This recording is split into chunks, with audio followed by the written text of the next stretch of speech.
I think one of the challenges of burnout is that we tend to only focus on individuals who are having this experience. And by framing it that way, then say what is wrong with the individual, how can we help the individual, how do we measure what's going on with the individual, and we are missing the bigger picture, and in some sense, the more important aspect, which is where is that individual working along with other people, and what is happening there that is causing this experience. It's not something being generated simply internally. It is a stress response to stressors in the work environment. And so part of meeting the challenge is to change this either or framework of, is it the person or is it the situation, and say, it's both, and we have to look at both and really figure out how to make, a much better balance or fit between people in their environments so that they can thrive and we're successful in doing good medical care.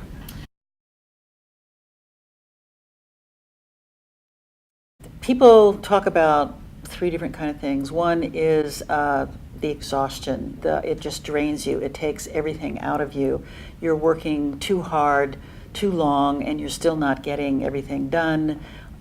You are, your health isn't as good. Your, relationships at home aren't good. So that is part of it. It's just too much in order to do the job well with the workload. But a second thing they talk about is how it just begins to kill the spirit. It begins to take away the passion, the meaning, the joy of doing this, and losing the kind of thing that really motivated them to go into healthcare, and is the thing that is the source of pride and a feeling like I've made a contribution, I've done something good.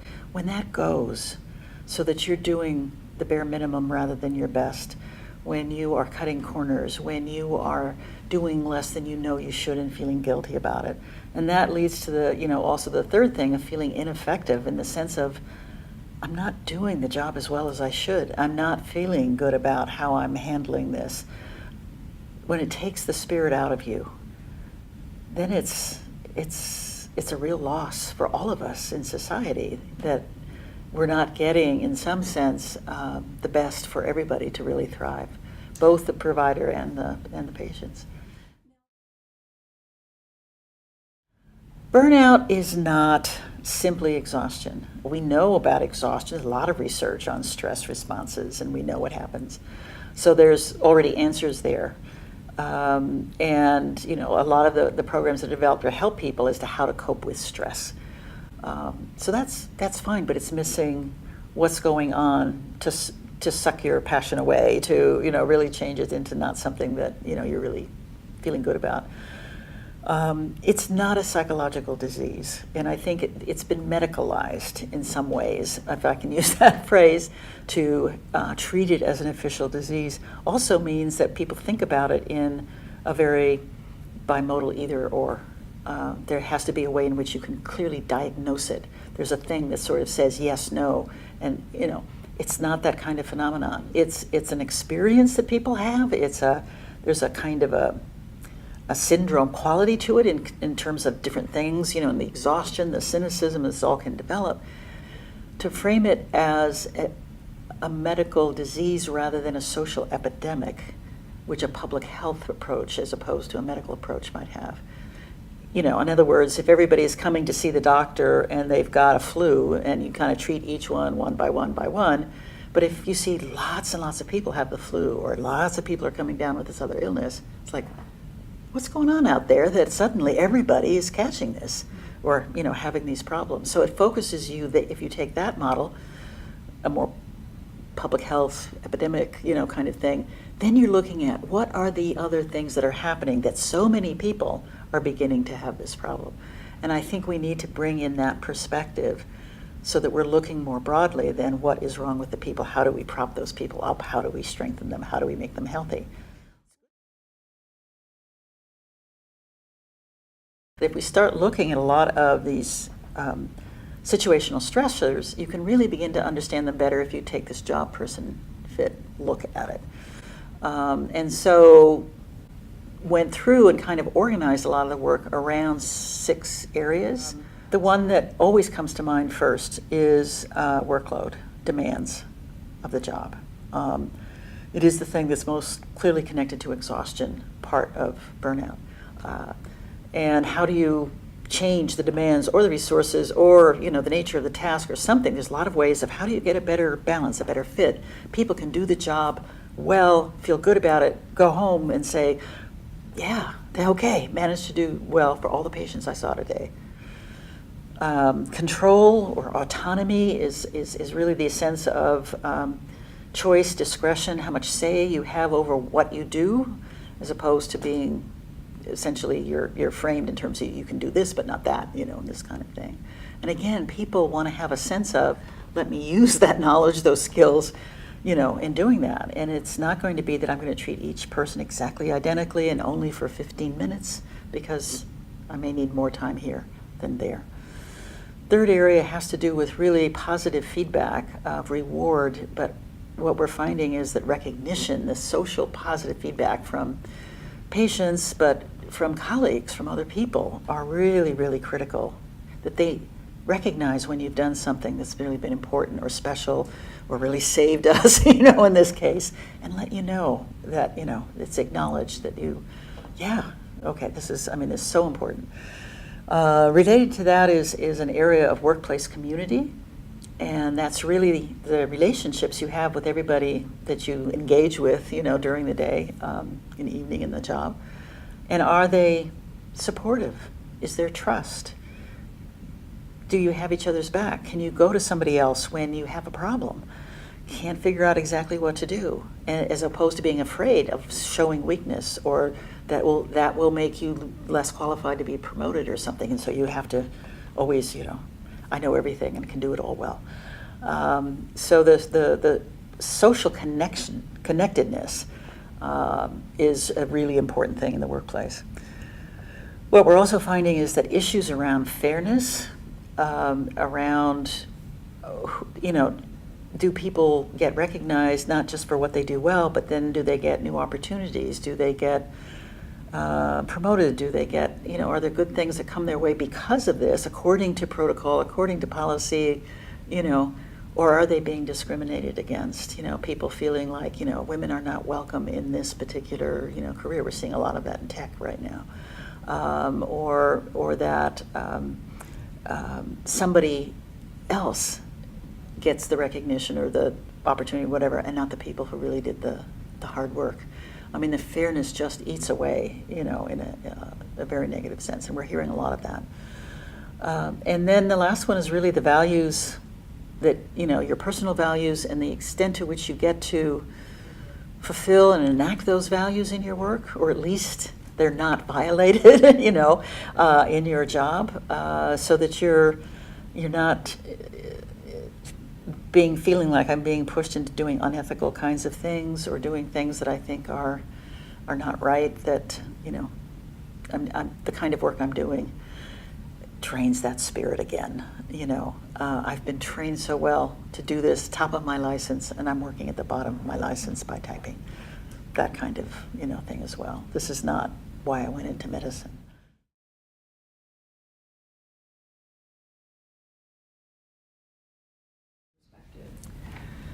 First of all, I think you need to connect with other people. First off, it's sort of a simple-minded, statement, but it's like, are you the only one? So one of the functions, it turned out, with my research collaboration with these organizations or groups, was that when I came back, because I would always promise, saying, here's what we found, and I'm going to aggregate it and summarize what we have. And I'd say something like, 82.5% of you said da-da-da-da. And all of a sudden there'd be this, wait, most of the people in this room said that. Not just, it's kind of like, wow. So the anonymous data, when aggregated, gave that feedback, but it was a way to say, you guys actually have a lot more in common, and you could share it because this is what you put down. So a lot of these things that I do see periodically are teams or units are getting together and saying, wait a minute, how could we could do this a little differently? Can we, what's our, and so it's reaching out, it's finding other people and giving a sense of empowerment, like, if we collaborated, and if we talked to each other, if we tried to figure out some ways of improving it, we could do better and feel good about it and feel, yeah, all right. So any kind of mechanisms that can begin to put on the table possibilities. And that's why I also advocate for framing it in terms of the positive goal we want to go to, the engagement, the whatever. People are going to be much more willing to talk about that rather than saying, okay, what are all the problems with burnout? And, it's like, oh, do we have to go there? I don't want to share. I don't want to, But we can all focus on, we could improve things. And let's get some good ideas, and let's, so it's really kind of enabling that kind of process of communication. Again, that sort of social network, there's a tremendous power. These are people you work with who understand your job like nobody else does, even your family doesn't, and they work together with you, and this is the best resource you have. It's like money in the bank. So thinking through what it is we're trying to do, and what would be markers along the way, what would be the things that would make us stop and say, is this helping or not? Where do we do some readjustment before we keep moving forward if we're not on the right track? So what will success look like? The other thing is that often on change initiatives, and this is again more in the past and I'm hoping it's changing, is that all of the excitement is about we're doing something new. It'll get better if we do this new thing, without clear what the better is. And if the people who have to carry it out don't know what the better is, it's really hard, much harder, to sort of figure out how is this what, and that means it's not going to get carried out well, and so forth. So there really has to be a partnership that we're all clear why we're doing this, how this will help. Here's how we're going to be doing, checking in along the way to make sure we're on the right track. Maybe there's a whole problem we hadn't thought about. And now what do we do, to do it? And so that's why framing it in terms of where you want to go and how will you know when you get there? I mean, what are going to be the signs that we're going to look for, we're going to ask about? Because otherwise, then we're left with, so did it work? Some of the changes, you don't have to go to the top. You just do it in your unit. You have some ways of, we're going to handle the meetings differently. We're going to assign people differently. We're going to try this or try that. It may not need doing all of that. But if you have to, in some sense, get an okay or it requires more money or whatever, my recommendation is always to come in with a proposal of, we'd like to try a pilot study. We think we could actually improve some things here if we did this, and we would like to try it for X months or something like that, and then kind of see, is it helping, is it not? To sort of try and make the case for, we think we could do better here, and we've got some ideas, and we would really like some support to try it out. Try it out means that we're not going to overhaul, ask for $1 million, we're not going to, whatever, but we're going to be appropriately cautious about trying it. I think showing the commitment, showing some leadership, showing some willingness to collaborate, willingness to try it on a trial basis, and if it doesn't work, not. But saying, we've really thought about this, there's a number of different things that could be done, some things already being done, but we think we're missing an important piece, and here's how we'd like to move forward.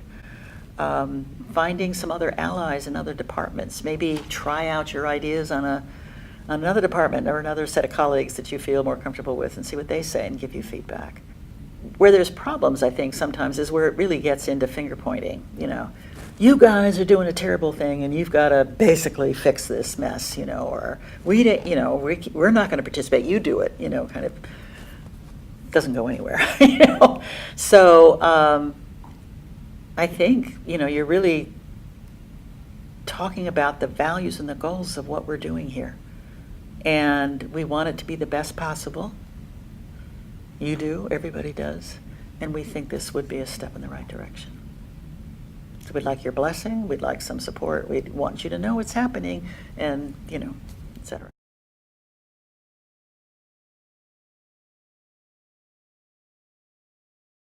And so the mistake often that is made is not realizing that the people who are really going to be on the front lines, making those changes, doing the things better, doing it differently, have to believe in it, have to feel it, have to think, have to take some ownership and responsibility for it, have to feel that, yeah, they heard what was going on and they've looked and this is a good thing and I can commit to that. If it's being imposed and and sometimes it's imposed from the top up, up, bottom down, if it's imposed in a way that is really missing what's the real problems because they haven't actually checked with the people who are going to do it, best of intentions will go south.